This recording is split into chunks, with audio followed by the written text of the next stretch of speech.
Every era has its skybreakers, those who lift themselves and everyone watching a little higher. The story of the Tuskegee Airmen begins not with airplanes, but with ambition. In a segregated America that doubted their minds, their discipline, and their right to dream, these men built wings from perseverance. They took to the skies to prove that excellence knows no color. By the end of this journey, you'll see how a single program, born on the red clay of Alabama, reshaped both the battlefield and the American imagination. Long before propellers turned, the soil at Tuskegee Institute was already fertile with vision. Founded by Booker T. Washington, the campus stood for self-reliance and mastery of craft. George Washington Carver's quiet genius filled its labs. His students learned that skill is power. By the 1930s, that spirit of mastery met a new frontier: aviation. If America was to conquer the air, then Tuskegee would not be left grounded. In 1941, a federal experiment began to train black military pilots. Many called it impossible. Tuskegee called it destiny.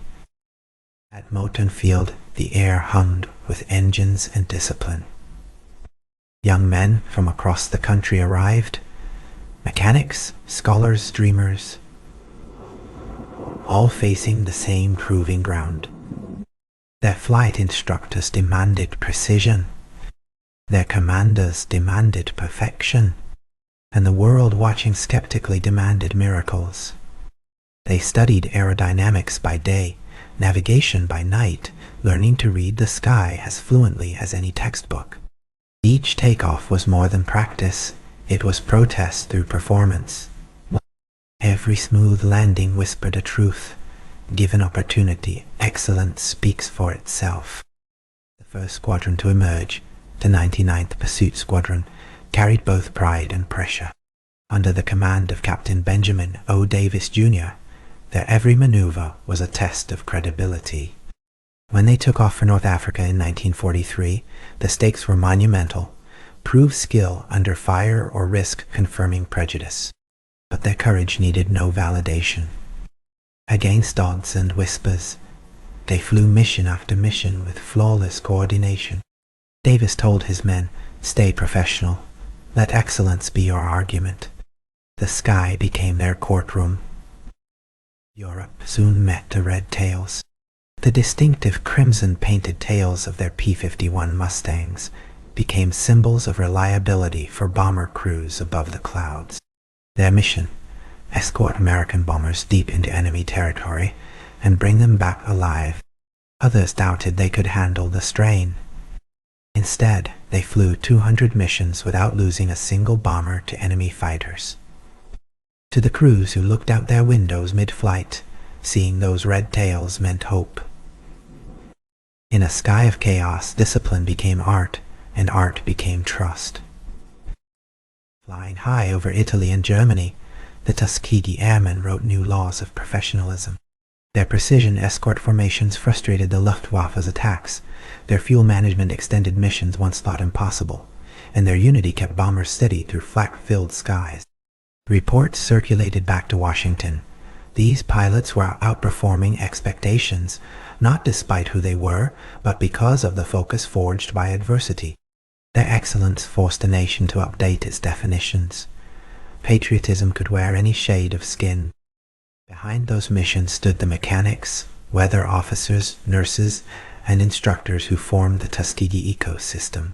Hundreds of personnel, most never airborne, ensured every plane lifted off ready for war. They built a system that mirrored what America could be: coordinated, efficient, united. Men like Daniel Chappie, James, and women like Chief Clerk Willa Brown expanded the boundaries of leadership itself. When engines roared, it wasn't just steel rising, it was a community ascending together, powered by belief. On the ground, camaraderie became oxygen. Between sorties, laughter echoed through barracks, even as ration lines and racial lines reminded them of the world they were fighting to change. And they developed rituals: polishing boots, swapping stories, writing letters home. These small acts became a silent rebellion against a society that underestimated them. Their motto, "Aim High," wasn't a slogan, it was survival. To be a Tuskegee Airman was to carry two wars, one abroad, one within, and to win both through composure. Their success couldn't be contained in rumor. Newspapers across America began reporting on the Negro pilots, who never lost a bomber. Skeptics turned into advocates. The phrase "red tails" became shorthand for dependability. When President Truman later signed Executive Order 9091, desegregating the U.S. Armed Forces, the data and discipline of the Tuskegee Airmen stood as living evidence. Policy didn't change hearts alone, performance did. Their legacy rewired the logic of merit in the world's most powerful military. When the war ended, the airmen returned home to a nation still unsure how to welcome its heroes. Some were denied housing, jobs, or even access to veteran programs. Yet they carried themselves with the same precision they brought to the cockpit. Many became educators, engineers, and leaders in the civil rights movement. Benjamin O. Davis Jr. rose to become the first black general in the U.S. Air Force. They kept flying, some literally, others symbolically, steering the next generation toward dignity. Today, their lineage continues in pilots who train at academies once closed to them, in engineers designing drones and spacecraft, and in every young person who looks up at the sky and sees possibility instead of limitation. Programs like Tuskegee Next and Red Tail Flight Academy keep their principles alive: discipline, education, excellence, and service. The airman's story reminds us that representation isn't just about faces and frames. It's about systems built on fairness, performance, and pride. Archival footage fades to color, the roar of modern jet engines echoing the hum of those early propellers. The Tuskegee Airmen's courage didn't just lift planes, it lifted perception. Each red tail was more than a pilot. He was a thesis on equality, written in vapor trails, and courage. Their motto endures in every disciplined team and resilient dreamer. In every field where someone must outwork disbelief, their wings still beat.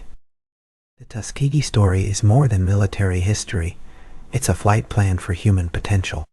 It tells us that excellence is the most enduring rebellion. From the red clay of Alabama to the clouds over Berlin, from segregation to legacy, they proved that mastery dismantles myths. So the next time you hear an aircraft cut through the sky, remember the men who first proved that courage can fly higher than hate.